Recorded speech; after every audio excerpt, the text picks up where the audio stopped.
Gentleman from California, the Speaker of the House is recognized.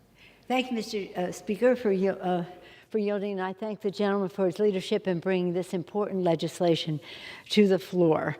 Our veterans, we owe them everything. They make us the home of the brave, the land of the free. They protect our democracy. They and their families make us so very, very proud.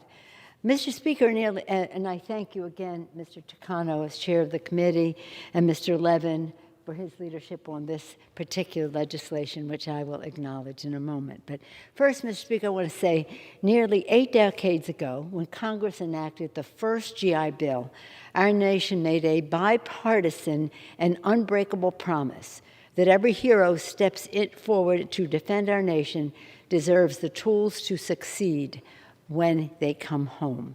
Today, the House will proudly take another strong step toward fulfilling that pledge.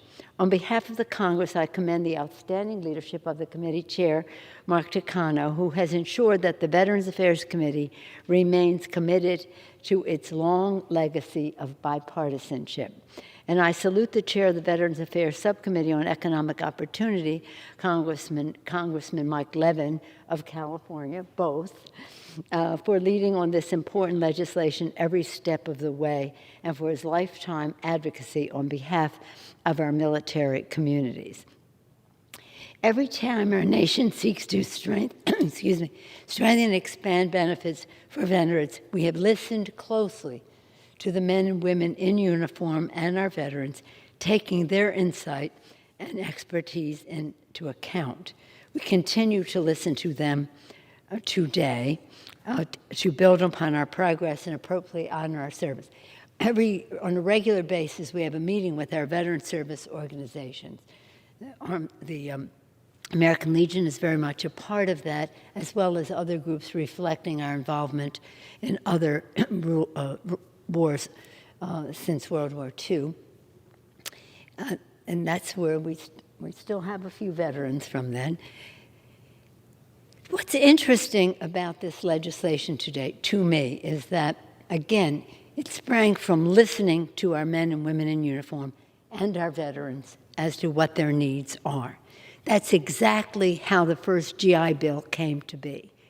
The veterans of World War I, recognizing the disadvantages that they were at after World War I, came forth with the proposal to have the GI Bill.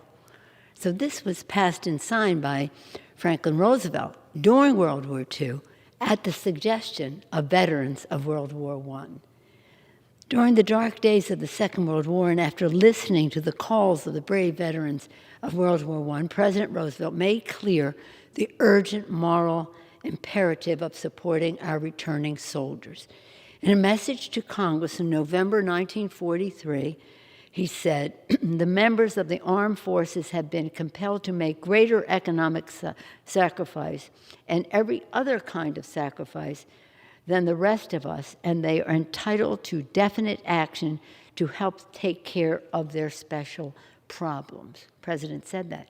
I'm very proud that my father was in this chamber as Thomas D'Alessandro, a member of Congress from Baltimore, when he said that his brother would be lost shortly thereafter in battle leading up to the Battle of the Bulge.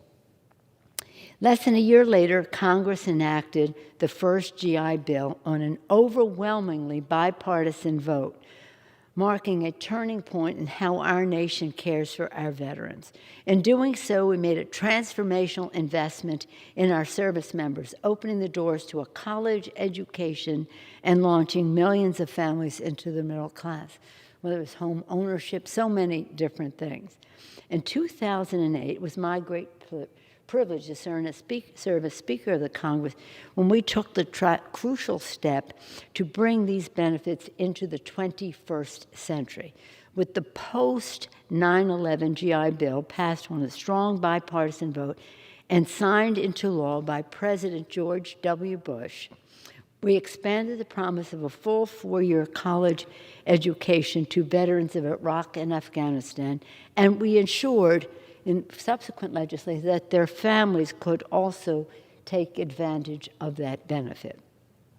And in 2017, we strengthened this law by improving benefits and closing gaps in eligibility so that we can best serve those who served our nation. Yet today, too many veterans still do not receive equal access to life-changing benefits they have earned. Over the last few decades, our valiant reservists and guardsmen have become even more integral to America's national security strategy. Our reservists often serve side by side with active duty service members, do the same jobs, and incur the same risks. And as our nation has battled the pandemic, our communities have relied on our guardsmen to help protect our nation from the deadly virus. These heroes are essential to keeping our families and our nation safe, but current law falls short of delivering the benefits they deserve. With the Guard and Reserve GI Bill Parity Act, we will ensure that every day that our reservists and guardsmen heroes that serve in uniform will count toward their GI benefits. And in doing so, we will lift up hundreds of thousands of current and future veterans across the nation so that they too will have the opportunity they need to thrive in the 21st century economy. Let me be clear, ensuring every service member has equal access to hard-earned benefits is an issue of fairness. When the House passes this legislation today, we will build on a proud bipartisan progress forged by generations of lawmakers in this chamber and in the Senate as well. We show our heroes that they will always have our unwavering support, and we honor this sacrifice on the battlefield. The military vows that on the battlefield we will leave no soldier behind, and when they come home, we pledge that we will leave no veteran behind. There's so much more that listening to our veterans and our service members that we can learn and that we must do so that they can take their strongest position when they come home. And in this all-American spirit, I urge a very strong aye vote for this legislation, thanking the distinguished chairman for his leadership and Mike Levin for his persistence, his relentless persistence on the benefit of our veterans as a member of that important committee. With that, I urge an aye vote and yield back the balance of my time. Thank you.